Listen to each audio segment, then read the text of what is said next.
everyone, welcome back to my channel. I hope everybody is doing well. So this is MPC 002 Lifespan Psychology, MA Psychology IGNOU First Year Block 1 Unit 1. तो MPC 001 के block 1 के 2 units जो हैं वो मैंने करवा दिए हैं. अब MPC 002 के ब्लॉक 1 के फर्स्ट के 2 यूनिट्स करेंगे. और इस यूनिट का नाम बहुत लंबा है, एक बार मैं नाम बता देती हूँ यूनिट का. तो MPC 002 के यूनिट 1 का नाम है concept of development, growth and development, life span perspective, methods of studying development and characteristics of development. इस पूरी यूनिट को पढ़ने के बाद हम ह्यूमन डेवलपमेंट के कंसेप्ट को डिफ़ाइन कर सकते हैं. हम ग्रोथ और डेवलपमेंट के बारे में हम ग्रोथ और डेवलपमेंट के बारे में डिस्क्राइब कर सकते हैं. हम लाइफ स्पैन पर्सपेक्टिव्स को भी एक्सप्लेन कर सकते हैं और हम इश्यूज़ भी देख सकते हैं जो कि प्रोसेस ऑफ ह्यूमन डेवलपमेंट में आते हैं. एंड हम स्टेजेस और इम्पॉर्टेंट डोमेन्स देख सकते हैं डेवलपमेंट के. एंड हम एनालाइज कर सकते हैं characteristic features life span development के. एंड लास्ट में हम रिसर्च मेथड्स और ऑब्स्टेकल्स देख लेंगे लाइफ स्पैन में जो आते हैं. कंसेप्ट ऑफ डेवलपमेंट से स्टार्ट करते हैं. पहला टॉपिक है इस यूनिट का. देखो, डेवलपमेंट जो होता है ना, डेवलपमेंट के अंदर ही ग्रोथ आता है. ग्रोथ और डेवलपमेंट अलग अलग होता है, बट डेवलपमेंट एक अम्ब्रेला टर्म है, उसके अंदर ग्रोथ आता है. ठीक है. तो डेवलपमेंट डिस्क्राइब करता है ह्यूमंस का growth through out the life span, यानी कि पूरी लाइफ में जो ह्यूमंस का ग्रोथ हो रहा है उसे हम डेवलपमेंट बोलते हैं. ठीक है. फ्रॉम कंसेप्शन टू डेथ, यानी कि पैदा होने से लेकर जब तक इंसान मरेगा नहीं तब तक वो होता है एक इंसान का डेवलपमेंट, कि वो कैसे कैसे अलग अलग डोमेन्स में बड़ा हुआ और उसने क्या क्या किया एंड ऑल, एंड उसकी ग्रोथ कैसे हुई, वो सारा डेवलपमेंट में ही आता है. It refers to development as patterns of change over time. अब डेवलपमेंट यानी कि डेवलपमेंट तो हो रहा है इंसान का, लेकिन टाइम के साथ साथ चीज़ें बदलती भी हैं, बॉडी में भी और इन्वायरमेंट में भी, और इंसान का जो हर तरीके के डोमेन में डेवलपमेंट हो रहा है, हर उसमें चेंजेस आते हैं हर डोमेन में. इसमें सिर्फ बायोलॉजिकल या फिजिकल एस्पेक्ट्स ऑफ ग्रोथ नहीं आएंगे कि इंसान बायोलॉजिकली बढ़ रहा है या उसके हार्मोनल चेंजेस हो रहे हैं या फिर उसकी बॉडी साइज़ शेप में इश्यूज़ आ रहे हैं या वो लाइक उसका वेट या हाइट चेंज हो रहा है. सिर्फ ये नहीं होता, लेकिन कॉग्निटिव एंड सोशल एस्पेक्ट्स भी आते हैं इसके अंदर, क्योंकि डेवलपमेंट सब कुछ कवर करके चलता है. राइट. जो साइंटिफिक स्टडी है ह्यूमन डेवलपमेंट की, वो ये बेसिकली वहाँ पर हम अंडरस्टैंड करते हैं और एक्सप्लेन करते हैं कि कैसे और क्यों लोग जो है थ्रू आउट लाइफ चेंज हो रहे हैं हर रिस्पेक्ट में, हर डोमेन में. तो the scientific study of human development seeks to understand and explain how and why people change throughout the life. ये फील्ड एग्जामिन करती है change across a broad range of topics, यानी काफ़ी कुछ आ जाता है इसी के अंदर. तुम्हारे मोटर स्किल्स आ जाते हैं, बाकी साइको फिजियोलॉजिकल प्रोसेसेस भी आ जाते हैं. अब जैसे कॉग्निटिव डेवलपमेंट की हम बात करते हैं, तो कॉग्निटिव डेवलपमेंट में सिर्फ कॉग्निटिव डेवलपमेंट या हमारा मेंटली जैसे हम डेवलप हो रहे हैं सिर्फ वो चीज़ नहीं आएगी, इसमें भी काफ़ी सारी चीज़ें आ जाती हैं. जैसे प्रॉब्लम सॉल्विंग हो गया, लैंग्वेज कैसे एक्वायर कर रहा है कोई इंसान, कंसेप्चुअल अंडरस्टैंडिंग हो गया, मोरल अंडरस्टैंडिंग हो गया, सोशली कैसे वो ग्रो कर रहा है इंसान, उसकी पर्सनैलिटी कैसे डेवलप हो रही है विद टाइम, इमोशनल डेवलपमेंट कैसा हो रहा है, उस इंसान का सेल्फ कंसेप्ट कैसा डेवलप हो रहा है, वो खुद को कैसे देख रहा है, एंड आइडेंटिटी कैसे फॉर्म कर रहा है वो इंसान अपनी, वो इंसान मैच्योरिटी की तरफ कैसे प्रोग्रेस कर रहा है, वो सब कुछ उसमें आ जाएगा. और ग्रोथ का मतलब क्या होता है आगे देख लेते हैं. देखो, ग्रोथ का सीधा सीधा मतलब होता है कि कोई सिर्फ साइज़ में इंक्रीज़ हो रहा है. जैसे मैंने बताया, ग्रोथ जो है वो अपने आप में डेवलपमेंट का पार्ट है, लेकिन डेवलपमेंट सब कुछ कवर करके चलता है क्योंकि वो अम्ब्रेला टर्म है, उसी के अंदर ग्रोथ भी आ जाता है. तो डेवलपमेंट अगर मैं दूसरे शब्दों में कहूँ तो development is defined as a progression towards maturity, कि इंसान प्रोग्रेस कर रहा है या फिर मैच्योरिटी की तरफ जा रहा है, एंड हर डोमेन उसमें इंक्लूडेड है. कॉग्निटिव डेवलपमेंट से लेकर के biological aspect, physical aspect, social aspect, सारे उसके अंदर हमारे डोमेन्स इंक्लूड हैं डेवलपमेंट के अंदर. इवन दो डेवलपमेंट एक कंटिन्यूस प्रोसेस है जिसमें इंसान की क्षमताएं या कॉम्पिटेंसीज डेवलप होती रहती हैं. एक टाइम पे डिसअपियर भी हो जाती हैं कि वो बाद में लेटर एज में अपीयर होंगी वापस से. और इसमें लिखा हुआ है, it is not continuous in the sense that it increases constantly but rather in a series of waves.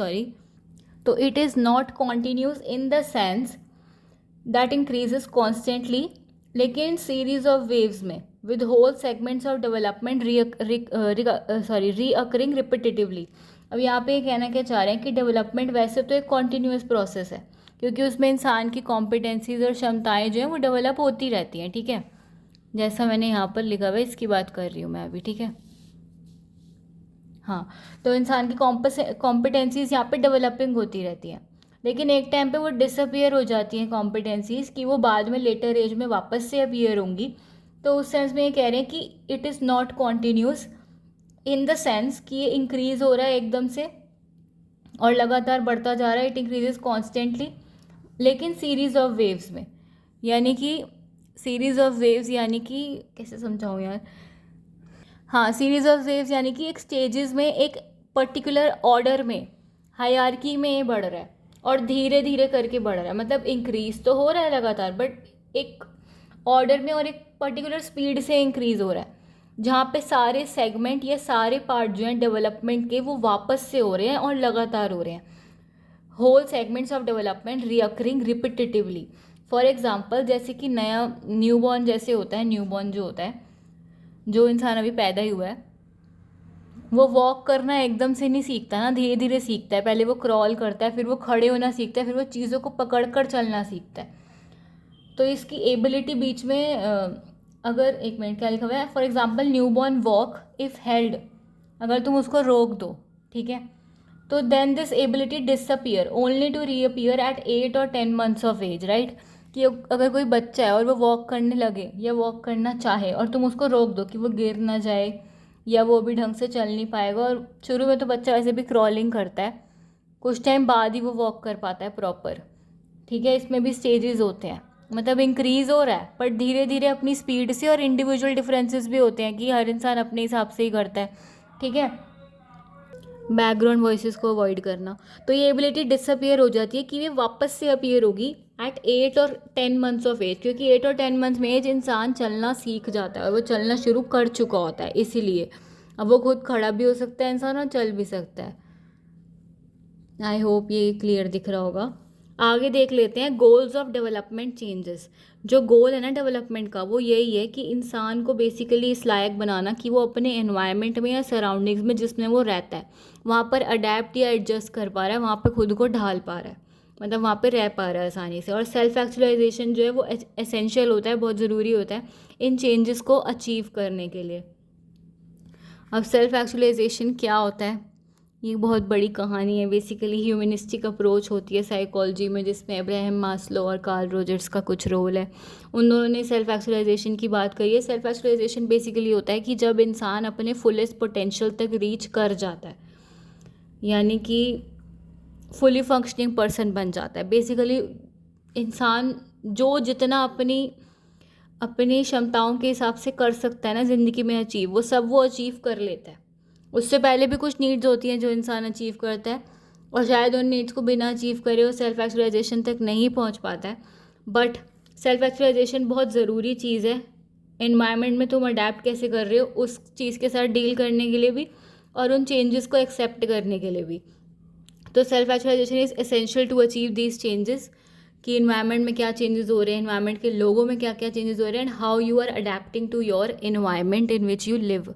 और ये बहुत इंपॉर्टेंट रोल प्ले करता है इंसान की मेंटल हेल्थ में बेसिकली, क्योंकि क्या होता है ना कि पीपल जो कि who make good personal and social adjustment, उनके पास अपॉर्चुनिटीज़ होती हैं कि वो अपने इंटरेस्ट और डिज़ायर्स को अपने तरीके से एक्सप्रेस कर सकते हैं दूसरों के सामने, जिससे उनको सेटिस्फैक्शन भी मिले। लेकिन एट द सेम टाइम उनको एक्सेप्टेड स्टैंडर्ड या सोसाइटी के जो नॉर्म्स या रोल्स होते हैं उनको भी मानना पड़ता है, उनके साथ भी कंफॉर्म होना पड़ता है। और जब ये अपॉर्चुनिटीज़ का लैक हो जाता है तो उसकी वजह से फ्रस्ट्रेशंस होती हैं और नेगेटिव एटीट्यूड्स होते हैं towards people and life in general, ठीक है। शायद अब थोड़ा क्लियर दिख रहा है, राइट। आगे देख लेते हैं। अब दिख रहा है क्लियर, आगे देखते हैं। आगे ना नेक्स्ट टॉपिक है 1.3 ग्रोथ एंड डेवलपमेंट। इतने हमने जितनी बात करी है एक बार वो रिवाइज कर लेते हैं। हमने कॉन्सेप्ट ऑफ डेवलपमेंट देखा है, वहाँ पे हमने डेवलपमेंट का मीनिंग देखा है और ग्रोथ का मीनिंग देखा है कि growth basically increase in size होता है। लेकिन अगर डेवलपमेंट की बात की जाए तो वो प्रोग्रेशन टुवर्ड्स मैच्योरिटी होता है, और डेवलपमेंट इंक्लूड करके चलता है ग्रोथ को, ठीक है, क्योंकि वो एक अम्ब्रेला टर्म है, उसी के अंदर ग्रोथ आती है। फिर हमने गोल्स ऑफ डेवलपमेंट चेंजेस देखे हैं, जिसमें हमने ये देखा है कि लोगों को बेसिकली इस लायक बनाना कि वो अपने एनवायरनमेंट में अडेप्ट कर सकते हैं, और सेल्फ एक्चुअलाइजेशन बहुत ज़रूरी होता है इन चेंजेस को अचीव करने के लिए। और बहुत ज़्यादा इंपॉर्टेंट रोल प्ले करता है हमारी मेंटल हेल्थ में भी। And people who make good personal and social adjustment, जो लोग अच्छे से पर्सनली एंड सोशली एडजस्ट हो जाते हैं अपने इन्वायरमेंट में, उनके पास अपॉर्चुनिटी होती है कि वो एक्सप्रेस कर सकते हैं अपने इंटरेस्ट और डिज़ायर्स को, कि इस तरीके से कि उन्हें सेटिस्फैक्शन मिले और वो अपने गोल्स को अचीव भी कर पाते हैं। लेकिन एट द सेम टाइम उनको कंफर्म करना पड़ता है एक्सेप्टेड स्टैंडर्ड्स या सोसाइटी के जो नॉर्म्स और रूल्स होते हैं उनके साथ। एंड अगर अपॉर्चुनिटीज़ की ही कमी हो, अपॉर्चुनिटीज़ में ही लैक हो या स्कैरसिटी हो बेसिकली, तो उसकी वजह से फ्रस्ट्रेशन होता है और जनरली नेगेटिव एटीट्यूड्स बनते हैं towards people and life in general. आगे देख लेते हैं ग्रोथ एंड डेवलपमेंट। तो ग्रोथ का मतलब लिखा हुआ है बेसिकली कि डेवलपमेंट ऑफ चिल्ड्रन, बर्थ से लेके अडोलेसेंस तक, न्यूबॉर्न से लेके टीनेजर तक। पेरेंट्स के क्वेश्चंस भी रहते हैं कि अगर चिल्ड्रन डेवलप हो रहे हैं नॉर्मली, कि बेसिकली चिल्ड्रन नॉर्मली डेवलप हो रहे हैं या नहीं, ठीक है। और क्या कहते हैं, WHO जो है, वर्ल्ड हेल्थ ऑर्गेनाइजेशन, वो कोऑर्डिनेट कर रहा है बेसिकली, एक इंटरनेशनल एफर्ट है WHO की तरफ से कि वो चाइल्ड ग्रोथ स्टैंडर्ड्स को डेवलप करता है इन्फेंट्स के लिए और यंग चिल्ड्रन के लिए। एज 0 to 5 ईयर्स है। और तो WHO is also coordinating an international effort to develop child growth standards for infants and young children age 0 to 5 years. There is a process of child development which makes a growth curve. तो एक process होता है बच्चे के development का भी, जिसकी वजह से ग्रोथ कर्व बनता है। अब ग्रोथ कर्व क्या होता है? ये एक स्टैटिस्टिकल कर्व है जो कि तब बनता है जब हम किसी बच्चे के वेट और हाइट को प्लॉट करते हैं बेसिकली ग्राफ में।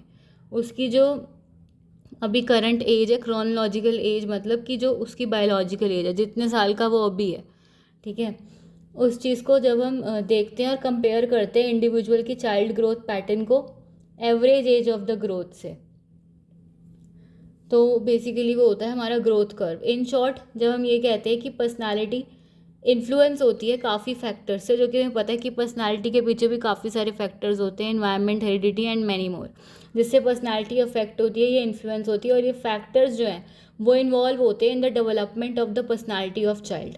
इट मीन्स कि पर्सनालिटी इज़ अफेक्टेड और इन्फ्लुएंस बाय मैनी फैक्टर्स, और वही फैक्टर्स जो हैं वो इन्वॉल्व होते हैं कि कैसे किसी बच्चे के या चाइल्ड की पर्सनालिटी डेवलप होगी, ठीक है।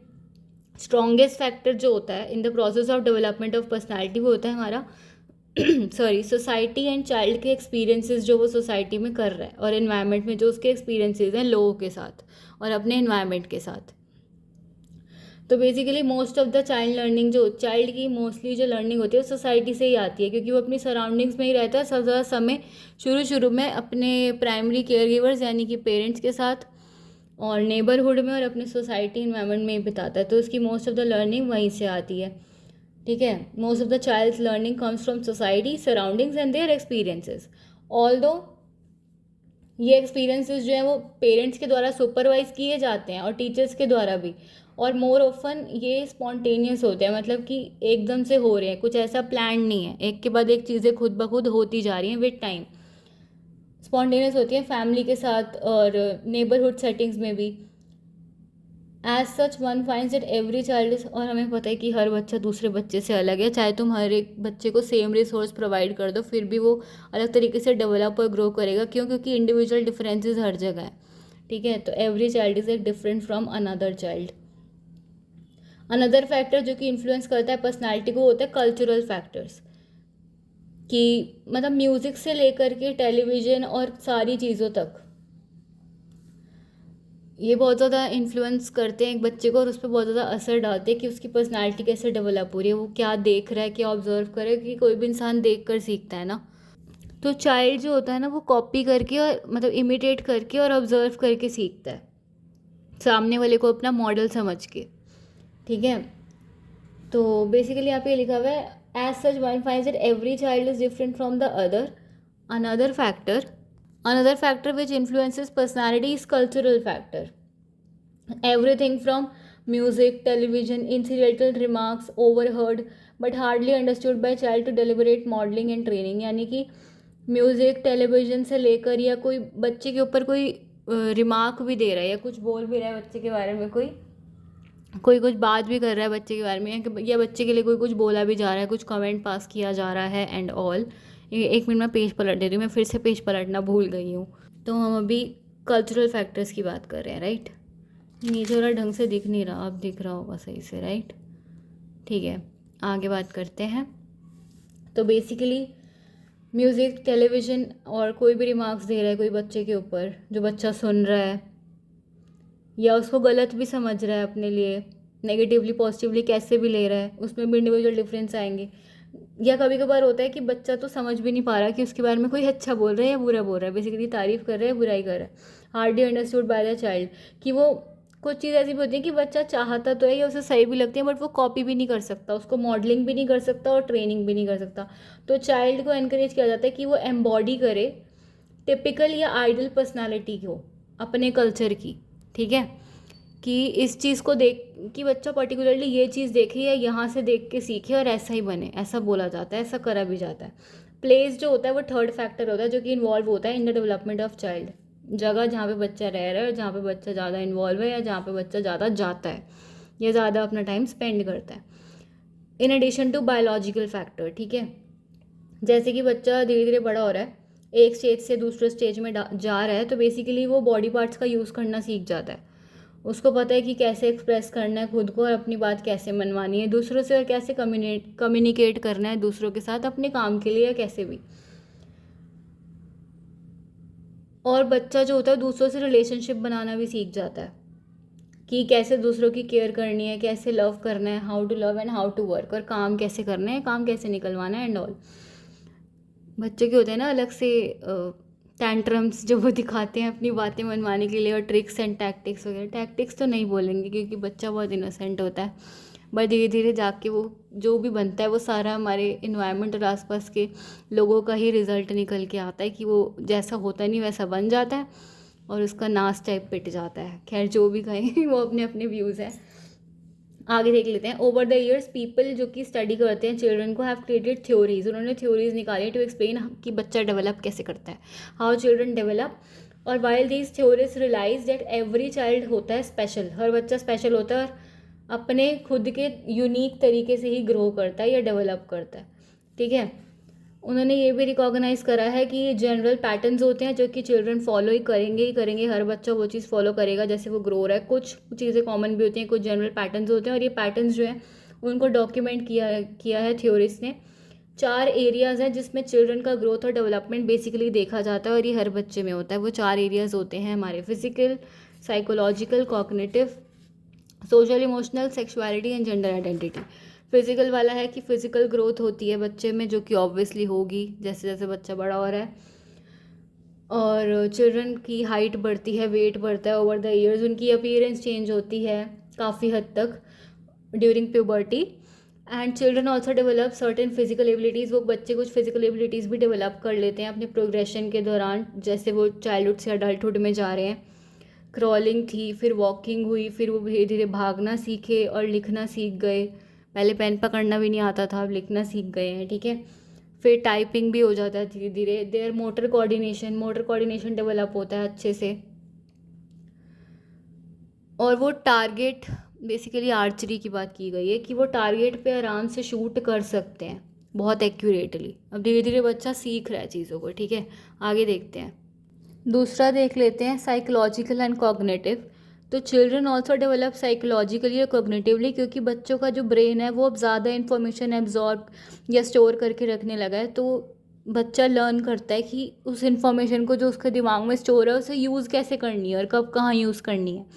लिटरली चिल्ड्रन को ये पता लग जाता है, वो ये लर्न कर लेते हैं कि कैसे पर्पसफुली सोचना है, ठीक है, ये अपना काम करना कैसे है और कैसे प्रोसेस करना है, ये ऑर्गेनाइज करना है सारी इन्फॉर्मेशन को जो उनके पास आ रही है उनके इन्वायरमेंट से।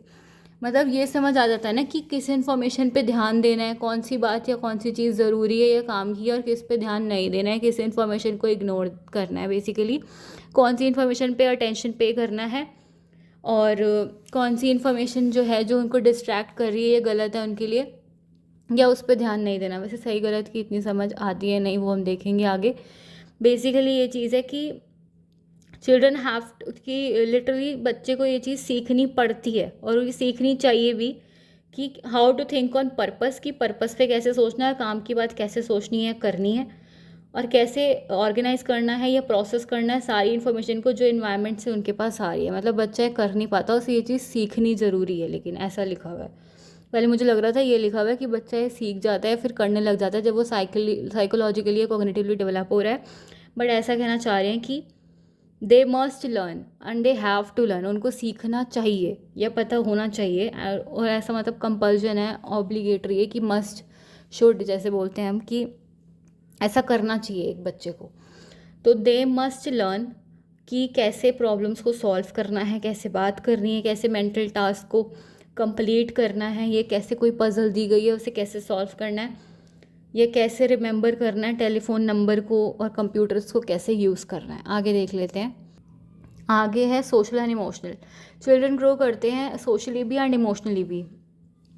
वो लर्न कर लेते हैं कि कैसे इंटरेक्ट करना है, कैसे खेलना है, कैसे काम करना है, कैसे दूसरे लोगों के साथ रहना है, फिर चाहे वो उनकी फैमिली है, टीचर है, स्कूल में बच्चा कैसे रह रहा है, फैमिली में फ्रेंड्स के साथ, एम्प्लॉयर्स के साथ कैसे बिहेव कर रहा है। दे लर्न कि how to understand both their own feelings and that of others emotions. बच्चा ये सीख जाता है, समझने लग जाता है कि कैसे अपने इमोशंस को समझना है, अपनी फीलिंग्स को समझना है, और कैसे दूसरों के इमोशंस को समझना है। वो ये भी लर्न कर लेता है बच्चा कि कैसे वो डील करेगा स्ट्रॉन्ग इमोशंस के साथ, कौन सी इमोशन या फीलिंग कहाँ पर कब एक्सप्रेस करनी है और कौन सी नहीं करनी। Conscious and unconscious and unconscious की बात हो रही है यहाँ पर। In order to function well, अगर एक बच्चे को सही से फंक्शन करना है एज इंडिपेंडेंट अडल्ट, तो चिल्ड्रन को डेवलप कर लेना चाहिए एक सेंस ऑफ सेल्फ एस्टीम, कि कैसे वो लॉन्ग प्रोसेस के थ्रू जाएगा जो कि डेवलपमेंट में हो रहा है, और कैसे वो शेप करता है अपनी आइडेंटिटी को, कैसे वो सेंस ऑफ मोरालिटी डेवलप करता है, और कैसे वो सही और गलत के बीच में डिफरेंस समझता है। यानी अभी बच्चा समझा नहीं है, अभी बस उसे जो वो दिख रहा है वो उस हिसाब से अपनी इंटरप्रिटेशंस कर रहा है। बट इसमें लिखा हुआ है कि बहुत ज़रूरी है बच्चे बच्चे के लिए कि अडल्टहुड तक जा जाते वो अपनी एक सेंस ऑफ मोरालिटी, अपने एक एथिक्स, एक जो होते हैं ना रूल ऑफ बुक्स जो होती हैं, बेसिकली अपने उसूल, हाँ सॉरी उसूल और कोड्स, एथिक्स, वो सब डेवलप कर ले कि क्या सही है, क्या गलत है, क्या करना चाहिए, क्या नहीं करना चाहिए, कौन सी आदत अच्छी है, कौन सी बुरी है, एंड सो। ठीक है वो सब। और मतलब बेसिकली कैसे बच्चे को डेवलप कर लेना चाहिए उस टाइम तक अपना सेल्फ एस्टीम। अभी हुआ नहीं है डेवलप, बट कर लेना चाहिए, ऐसा बोला गया है। और आगे देख लेते हैं सोशल एंड इमोशनल मैंने बता दिया है। सेक्सुअलिटी एंड जेंडर आइडेंटिटी की बात कर लेते हैं। चिल्ड्रन डेवलप करते हैं सेक्सुअली और अपनी जेंडर आइडेंटिटी भी बना लेते हैं। ये डेवलपमेंट यूनिक होता है क्योंकि यहाँ पर फिज़िकल, साइकोलॉजिकल और सोशल चैनल सब इन्वॉल्व हैं। देखो शुरू में तो बच्चा ये लर्न करता है कि उनकी बॉडी काम कैसे कर रही है और कैसे दिख रही है उनकी बॉडी, और लड़का या लड़की होने का मतलब क्या होता है बेसिकली। और उनको ये फ़र्क समझ आता है कि कैसे लड़के अलग है लड़कियों से, लाइक फिज़िकली। लेकिन जैसे जैसे बच्चा बड़ा होने लगता है और वो एडोलेसेंस या प्यूबर्टी की तरफ जाता है, दे कंटिन्यू टू लर्न कि उनकी बॉडीज़ कैसे वर्क करेगी सेक्शुअली, और कितना like how to responsibly handle their sexuality. उनको ये चीज़ समझ आ जाती है कि कैसे हैंडल करना है सेक्शुअलिटी को रिस्पॉन्सिबली, बेसिकली कहाँ पे कौन सा डिज़ायर या अर्ज दिखाना है और कहाँ पर खुद को कंट्रोल करना है। उन्हें ये चीज़ समझ आ जाती है कि वो अपने सेक्शुअल डिज़ायर्स को बैलेंस कर पाते हैं और एक अप्रोप्रिएट बिहेवियर जो कि सोसाइटी के हिसाब से एक्सेप्टेबल होता है वो दिखा पाते हैं।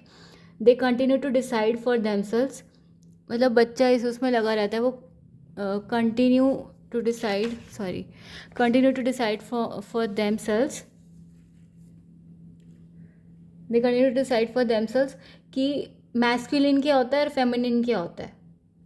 इस कन्फ्यूजन नहीं कहेंगे, इस उसमें कन्फ्यूजन नहीं बोलेंगे इसको, इस उसमें लगा रहता है कि मतलब क्या एक मैस्कुलिन है, क्या एक मैन है और क्या एक वुमेन है, या क्या फीमेल है और क्या मेल है, उसको ये चीज़ समझ आती है। फिर धीरे धीरे डिफरेंट थ्योरीज जो है वो have come to different theories, अलग अलग थ्योरिस्ट जो हैं वो अलग अलग कंक्लूजन्स पर आए हैं, ये इस चीज़ को ध्यान में रखते हुए कि कितना एग्जैक्टली बच्चा डेवलप करता है अक्रॉस डेवलपमेंटल चैनल्स, ये जिन 4 एरियाज़ की अभी हमने बात करी, इसके ऊपर बच्चा कैसे और कितना एग्जैक्टली डेवलप करता है, इस पर अलग अलग